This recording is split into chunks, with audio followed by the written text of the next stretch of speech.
अस्सलाम वालेकुम नाज़रीन, मैं मोहम्मद मुज़म्मिल हूँ। आप देख रहे हैं हमारा digital platform the nation point.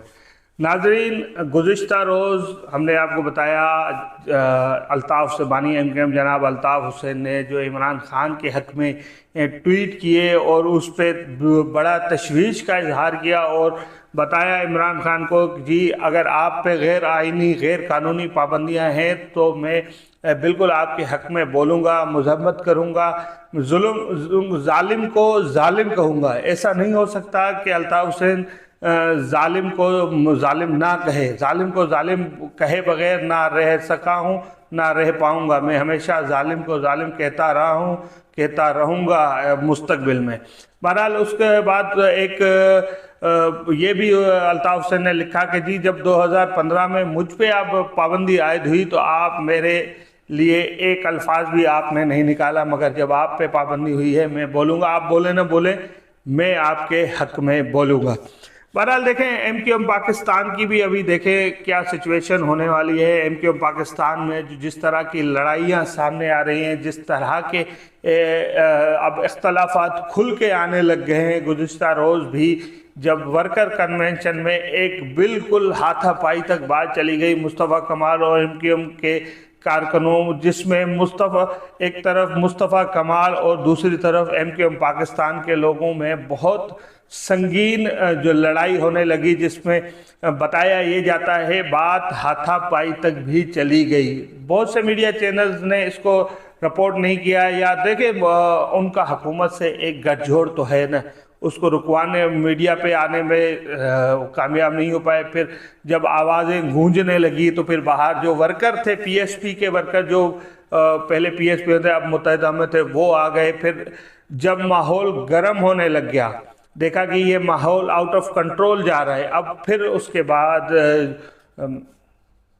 Khalid मकबूल सिद्दीकी साहब उसके अंदर आए। उसके बाद फिर उनका सफाई कराई कि जी नहीं हम एक हैं, एक ही पेज पे हैं। फिर उसके बाद मुस्तफ़ा कमाल वहाँ से निकल गए।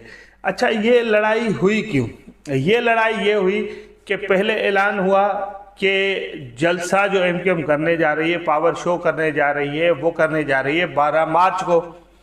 अब औरत मार्च भी 12 मार्च को होने जा रहा है। तो अब ये चीज़ें मिलने लगी और इनको दूसरी मेन बात ये कि इनको लगा कि हमारे पावर शो का कौन हिस्सा बनेगा, हमारे पावर शो में कौन आएगा। हम इनके जो चेहरे मकरू हैं इस सारे सिचुएशन के बाद, जो सिंध की कराची के जो इस टाइम पे हालात हैं, ये हुकूमत के गठजोड़ का हिस्सा है, रजी चेंज का हिस्सा बने। इन्होंने महाजिर माइंडेड को कोड़ियों के दामों बेचा इस्लामाबाद में बैठ के, बले इस्लामाबाद की मंडियों में बैठ के।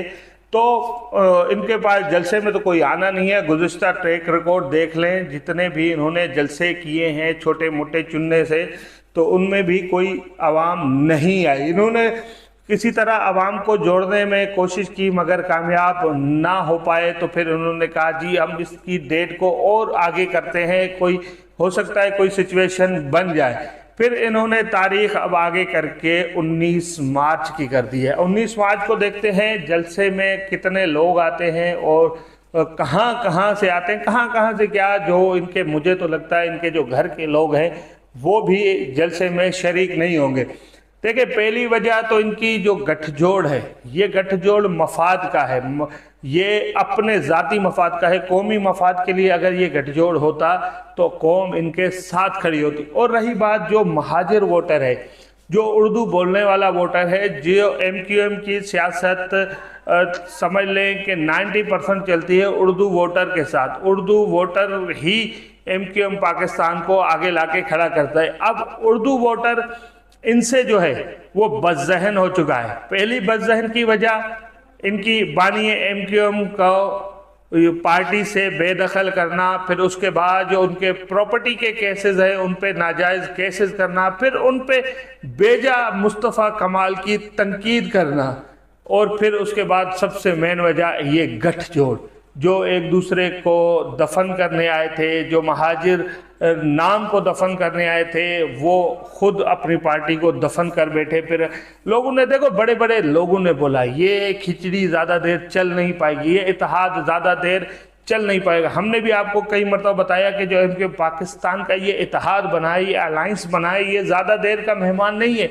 ये इसके असरात आपको दिनों में नज़र आने लग जाएंगे। अब ये असरात खुल के नज़र आने लगे हैं। बानी MQM ने भी इस पे खुल के बात की थी कि ये ज़्यादा से ज़्यादा 8 से 9 महीनों का इत्तेहाद है, इससे ज़्यादा का इत्तेहाद ये नज़र नहीं आ रहा। अब तो ये लग रहा है जैसे कि 8-9 महीनों तक भी ये इत्तेहाद बरकरार नहीं रह सकता। जिस तरह देखें, जो गंदी ज़बान एक दूसरे के इन लोगों ने एक दूसरे के खिलाफ इस्तेमाल की, जिस तरह के इल्ज़ाम लगाए, अब दोनों गठजोड़ भी हो गया है, मिल भी गए हैं। उसके बाद दोनों हर प्रेस कॉन्फ्रेंस में जब भी सवाल पूछा जाता है, जी जो पिछले आपने इल्ज़ाम लगाए, मुस्तफ़ा कमाल से पूछा जाता है जो इल्ज़ाम लगाए आपने खालिद मकबूल सिद्दीकी पे, क्या आप उन जो इल्ज़ामात हैं उनसे पीछे हटते हैं? तो मुस्तफ़ा कमाल कहते हैं जी नहीं, मैं उन पे स्टैंड करता हूँ। आप फिर ये मुनाफिकत की हद नहीं है कि आप एक बंदे को राह का एजेंट कहते हैं कि वो पाकिस्तान से इंडिया गया, इंडिया में पाकिस्तान का पासपोर्ट फाड़ा, फिर इंडिया से इंडियन पासपोर्ट हासिल करके अमेरिका गया।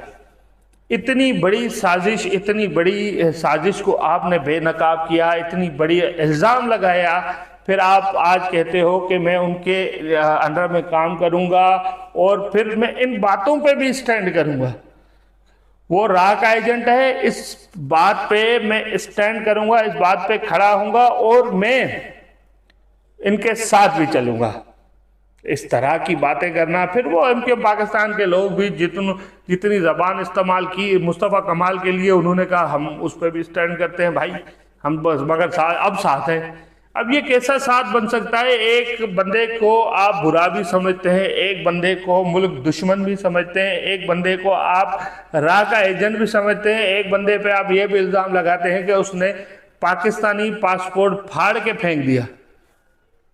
फिर आप उसी बंदे से कहते हैं कि जी मैं उसकी क़यादत में, उसकी लीडरशिप में काम करूंगा। वो बेहतरीन लीडर भी है, वो राह का एजेंट भी है, वो मुल्क दुश्मन भी है, वो बेहतरीन लीडर भी है। अब हम मुस्तफ़ा कमाल साहब की कौन सी बात माने? बहरहाल उस टाइम के बड़े बड़े सहाफ़ियों ने, जब ये इत्तेहाद बन रहा था, जब ये इंज़माम बन रहा था, उस टाइम के बड़े बड़े जय्यद सहाफ़ी हामिद मीर हों या दीगर जितने भी पंजाब के बड़े सहाफ़ी हैं, कराची के इवन के, हमने भी बात की, अल्ताफ़ हुसैन ने खुद ने बात की कि ये 8 से 9 महीने का ये इनका जो इत्तेहाद है, इससे ज़्यादा चल नहीं सकता। अब जिस तरह इनमें लड़ाइयाँ झगड़े शुरू हो गए, अब लगता है कि जो इनका इत्तेहाद है ये 8 क्या ये 2-4 महीने और चल जाए भी बहुत बड़ी बात है। उसके बाद वर्कर कन्वेंशन होना था, वहाँ से मुस्तफ़ा कमाल साहब बाहर निकल गए, फिर ख्वाजा इजहारुल हसन ने 2 से 3 मिनट दिए। ख्वाजा इजहारुल हसन इस सारे सिस्टम से बाहर नज़र आ रहे। अब तक हमने नहीं देखा ख्वाजा इजहारुल हसन का कोई इस इत्तेहाद, इस मर्जर पे कोई एक सख्त पॉइंट ऑफ व्यू सामने आया हो। वो बिल्कुल ही मुझे लग रहा है कि इस मर्जर से ख़ुद को बाहर रख रहे हैं। रऊफ़ सिद्दीकी साहब हैं, वो भी लग रहा है कि थोड़ा सा कट के रह रहे हैं, और एक तो उनके अपने केसेस का मसला है, फिर उसके बाद जो वो हमेशा जब भी बात करते हैं तो बानी MQM के ख़िलाफ़ कभी उनसे अल्फाज नहीं निकला। उन्होंने हमेशा यही बात की है कि जी उनसे भी पाबंदी हट जानी चाहिए। उन पे क्यों है पाबंदी? ये गैर कानूनी है, उनसे भी पाबंदी हट जानी चाहिए। देखिए अब ये आपको लग रहा है कि एक तरफ जज साहिबान बर्फ़ पिघलने लग गई है अल्ताफ़ हुसैन के लिए। जज साहिबान कुछ अच्छे फैसले आने की जो जज साहिबान की तरफ से हमें नज़र आ रही है, कहीं दूर जो रोशनी नज़र आ रही है, वो लग रहा है कि अब इस तरफ भी MQM पाकिस्तान में जब ये गठजोड़ टूटेगा, जब ये इत्तेहाद टूटेगा, जिन्होंने ये इत्तेहाद बनवाया था, जिस मकसद के लिए बनाया था, जब वो मकसद पूरा नहीं होगा तो फिर क्या होगा? फिर ये इत्तेहाद किस तरह आगे, इनका जो मकसद के लिए फिर क्या किया जाएगा? फिर क्या बानी MQM अल्ताफ़ हुसैन को लाया जाएगा? ये इत्तेहाद बेसिकली लोग बोलते हैं कि इमरान खान को टक्कर देने के लिए कराची में ये इत्तेहाद बनाया गया था। अब क्या दोबारा जब ये इत्तेहाद टूटेगा कि दोबारा एक कोशिश इमरान खान को पीछे हटाने की अल्ताफ़ हुसैन की जाएगी? क्योंकि जब अल्ताफ़ हुसैन की एंट्री होगी कराची में, जो महाजिर वोटर है वो अल्ताफ़ हुसैन के लिए निकलेगा और अल्ताफ़ हुसैन को वोट देगा। और यकीनन जैसे पहले तारीखी जीत होती थी कराची से MQM पाकिस्तान की, फिर वो तारीखी जीतें दोबारा होने लगेगी। आपको क्या लगता है कि कुछ इनका इत्तेहाद मज़ीद कितना देर चल सकता है, और बानिया MQM के केसेस के हवाले से क्या कोई अच्छी खबर आने वाली है या नहीं है? और लास्ट में मैं आपको बताता चलूँ, आफाक अहमद का इंटरव्यू लिया है एक एंकर ने और एक डिजिटल मीडिया चैनल ने। उस इंटरव्यू का अहवाल इंशाल्लाह मैं अगले व्लॉग में बताऊंगा, किस तरह के इल्ज़ामात लगाए हैं बानिया MQM पे आफाक हुसैन ने। अब देखते हैं अपनी सियासत को चमकाने के लिए अब आफाक हुसैन ने कौन सा रास्ता इख्तियार किया है आफाक अहमद ने। और इंशाल्लाह इंतज़ार करें, ये व्लॉग लंबा हो गया है और इंशाल्लाह उस दूसरे व्लॉग के लिए उसकी तैयारी करते हैं और आपको जल्द से वो दूसरा व्लॉग भी बना के पेश करते हैं जो आफाक अहमद की गुफ्तगू पे कंप्लीट व्लॉग होगा। ख्याल रखिएगा अपना, और साथ में इस चैनल का भी थोड़ा सा ख्याल रखिए। और लिंक में मेरे दूसरे डिस्क्रिप्शन में मेरे दूसरे चैनल का लिंक है, उसे सब्सक्राइब करना हरगिज़ नहीं भूलिएगा। फ़ी अमान अल्लाह।